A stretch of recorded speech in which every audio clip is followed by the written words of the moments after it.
किलोचा दगड पाण्यात कसं काय तरंगू शकतो हे एक आश्चर्य आहे. मला तर असं वाटत नाहीये की पाण्यात तरंगतोय म्हणून, पण यांचं म्हणणं आहे की हा पाण्यात तरंगळतोय. राम सेतूचा असणारा हा दगड आहे, तिथून आणलेला आहे. तर आपण जरा याचा चमत्कार पाहूया. रामकृष्ण हरी. मी हरिभक्त पारायण योगेश महाराज गायकी. आम्ही या ठिकाणी हदगाव तालुका शेवगाव जिल्हा अहिल्यानगर या ठिकाणी आलेलो आहोत. माझी जागराची कीर्तनरूपी सेवा आहे. इथं आल्यानंतर मी रामेश्वर बाबाच्या समाधीचं दर्शन घेतलं. गावकऱ्यांनी सांगितलं की हा जो दगड आहे, हे पहा, हा दगड तुम्हाला दिसतोय आणि असं वजनदार आहे. जवळपास 8 किलो नाही, मला असं वाटतं 3 ते 4 किलो, 5 ते 6 किलोचं वजन असेल अंदाजे. हे असं वजन आहे.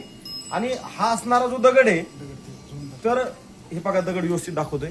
हा दगड हा राम सेतूचा आहे. राम सेतू म्हणजे प्रभू रामचंद्र ज्यावेळेस लंकेला गेले होते, त्यावेळेस त्यांनी रामेश्वराची स्थापना करून त्या ठिकाणी लंकेमध्ये जाण्यासाठी जो सेतू तयार केला होता तो दगडाचा, तर त्यातील असणारा हा एक दगड आहे.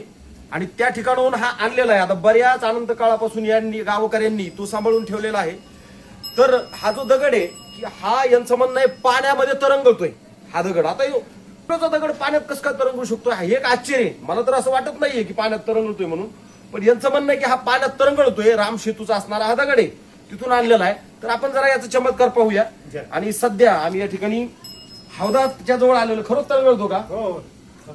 बरं. आता गावकरी मंडळी आहेत, त्यांचं असं मत आहे. आता आमच्या जवळ उमेश आनंद शास्त्री सुद्धा आहेत. तर एकदा आपण या हौदामध्ये टाकून पाहू खरोखरच हा दगड पाण्यात तरंगळतोय का. आणि याला आपण जरा टाकून पाहूया पाण्यात तरंगळतोय का.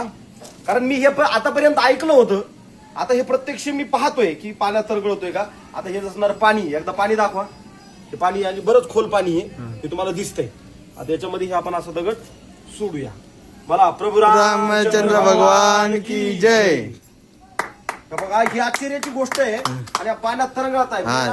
थोडं आपण असं दाबूया खाली. असं बघा, याला आता मी दाबलंय खाली, याला असं दाबलंय. आता हा जो पाण्यात हा परत वर येतोय तो, आणखी याला दाबतोय खाली. हे बघा, हे असं पूर्ण असं दाबतोय, तरी हा, हे बघा, आश्चर्य आहे, हे वर येतोय.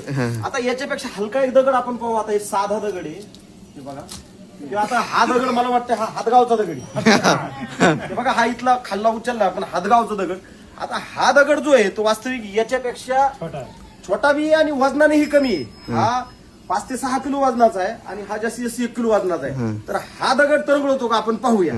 हे असा पण दगड आपण सोडूया. तर तो खाली गेला दगड, म्हणजे हा दगड खाली गेलाय. हे बघा, हे खाली गेला दगड. आता ह्यो दगड आहे, ह्याला आपण खाली दाबायचा प्रयत्न करू. हे बघा, असं दाबलंय तरी वर येतो. ही एक मोठी आश्चर्याची गोष्ट आहे. आणि प्रत्यक्ष भगवंताच्या नामस्मरणानं हा दगड पवित्र झालेला आहे. याच्यामध्ये नामस्मरणाची शक्ती आहे, ताकद आहे.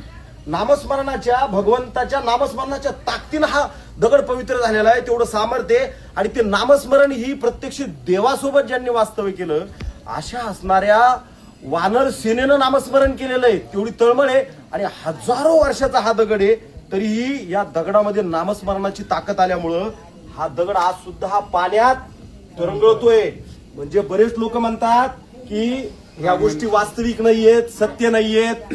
बरेच असणारे लोक तर्कवितर्क करतात, पण हा प्रत्यक्ष अनुभव आहे. पाण्यात कुठं दगड तरंगळत असतो पाण्यात.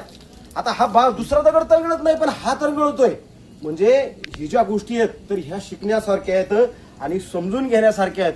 आपल्या असणाऱ्या डोक्यामधल्या संभावना, असंभावना, विपरीत भावना, रामायणाविषयी तुमच्या मनामध्ये अनंत लोक जे आहेत तर ते खोट्या अशा प्रकारची अप्रतिष्ठा निर्माण करत आहेत. तुमचे असणारे जे शास्त्र आहेत, हजारो वर्षापूर्वीचे असणारे धर्मग्रंथ आहेत, त्याच्यावर संशय उचलत आहेत. पण आज सुद्धा त्याचे असणारे सत्यत्वाचे जे पुरावे आहेत ते दर्शवणारे अशा काही गोष्टी आहेत. तर ह्या ठिकाणी मी तुम्हाला हे दाखवतोय की हे पहा, पाण्यात दगड तरंगतोय. म्हणजे या ठिकाणी भगवंतावर दृढ अशा प्रकारचा आपण सर्वांना विश्वास ठेवायला पाहिजे आणि भगवंताचं नामस्मरण खरोखर अंतःकरणातून करायला पाहिजे.